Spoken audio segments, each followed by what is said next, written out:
Simplify 9 power 49 minus 9 power 48 by 9 power 48.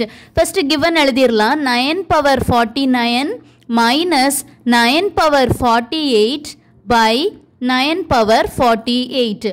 Numeratorல 9 power 48 காமனா இருக்கு. So அதை வெளியே எடுக்கலாம்.